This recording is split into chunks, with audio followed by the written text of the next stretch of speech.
If you want to continue to follow our adventure, click subscribe. So you don't miss anything, click the bell notification. Full House on the Road subscribers and followers. I just made a video where I talked about injuries that we have sustained and how most of them we just kind of deal with ourselves. We don't go to the hospital or doctor or anything. And I'll put a link to that video right here. Well, I wanted to continue this because someone asked the question, what do you do if you have a medical condition? You know, what should they do so they can come out here? I'm not advocating, just to be clear, that anybody come out here. I'm only sharing my life and the events that happen in my life, whether it's a YouTube event or an actual lifestyle event, whatever it is, I share those events with you. So I can't really speak as to what you should do. I can't, because I've never actually experienced it. But I can try to imagine a little bit what could happen. And so, because I am living out here, so I'll try to give you some advice. My very first piece of advice is you need to go ask a doctor. I'm not a doctor. You need to go ask your doctor. Because first of all, I don't know what kind of medical condition you have. And secondly, even if I did know what kind of medical condition you have, I probably still wouldn't have the best recommendations for you. Just a few that I can think of. You know, diabetes, heart condition, seizure condition, all of, I would be very concerned if you came out to live out here. Now, when I say out here, this is the key factor to this. An hour away from anybody being able to help you. That needs to be taken in consideration as to your health. So when you go to your doctor, you need to tell your doctor, okay, here's the lifestyle I want to live. In my case, if I had a health condition, I would tell my doctor, I want to live out in the forest without any electricity, without any water, without any resources, and seldom will I have a cell phone signal. That means I'm going to have to go get my water. I'm going to have to carry 5 gallons, 8 5-gallon buckets of water back and forth in the truck. I'm going to have only 6 hours of dependable electricity with my generator. The rest of the time I will be on battery. And then you're going to have to explain to your doctor, the rest of the time I'm going to be on battery running an inverter. You know, my equipment, my medical equipment, will it be powered? You know, some people have to wear those masks to sleep in. You'll have to tell your doctor that the showers are going to be limited every 2 to 3 days. On the other hand, if you intend to live in an RV park, then really your condition doesn't change at all. You're just switching from a stick and brick to a RV campsite, which still has all the amenities. You still have water, you still have electric, you still have cell service, you still have neighbors that can help you. So the conditions in which you report to your doctor what you want to live, how you want to live, vary quite a bit. For example, living out here in Missouri, I got extreme heats and extreme colds.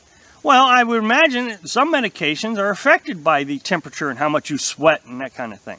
Now, when I worked at the sheltered workshop, we hired disabled folks to work in a manufacturing setting to teach them job skills.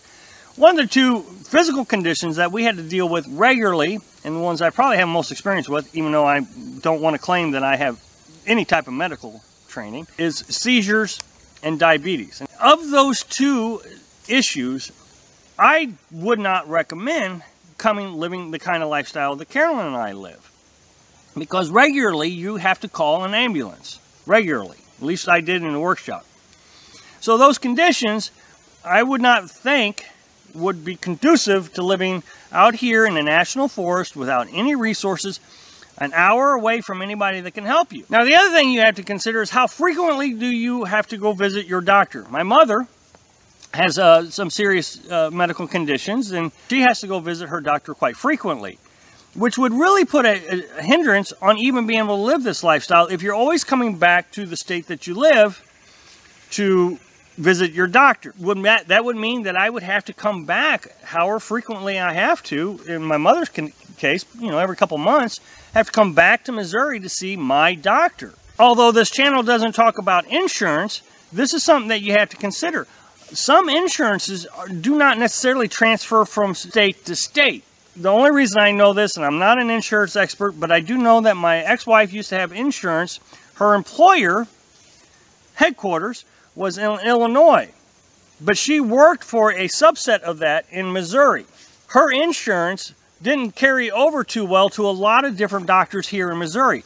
Although if you went over to Illinois, there was a lot of doctors that she could use over there because it didn't transfer over state lines very well. So that might be something that you need to consider also, is your insurance transferable to other states in case you do run into a medical emergency and you have to go to the hospital. I know that I've talked a lot about in my videos all the downsides to living in this lifestyle. But after that year, I've talked about the 3 phases of emotional stages you go through. And after a year, you kind of start to accept your lifestyle, that this is life, this is the way it's going to be, and you're fine with it. And I've reached that point where I'm fine with everything. I try to communicate to you the rigors of this lifestyle. But one of the things, even though I've accepted this lifestyle, one of the things that I worry most about is a serious medical condition instantly hitting me. Carolyn doesn't drive, but even if I was doing this lifestyle alone, putting Carolyn aside for a minute, a lot of folks do come out here on their own. One of the things that worries me the most is just having a heart attack. Now, they talk about this golden hour, that if rescue workers can get to you within an hour, that your survivability rate goes way up. Being out here 60 miles, 80 miles sometimes out here away from any rescue services, ambulances, anything, it's going to take them nearly an hour just to get to me. So, so I've already wasted nearly an hour. So all of a sudden, my survivability rate goes way down. The other thing is am I near a phone? You know, the cell phone signals out here are absolutely atrocious. Now, if I'm dropped down on the ground with a heart attack, am I going to be able to get to the vehicle or get to a cell phone or be able to call anybody to get help? Here you're looking at footage where I'm at right now. There is absolutely nobody here.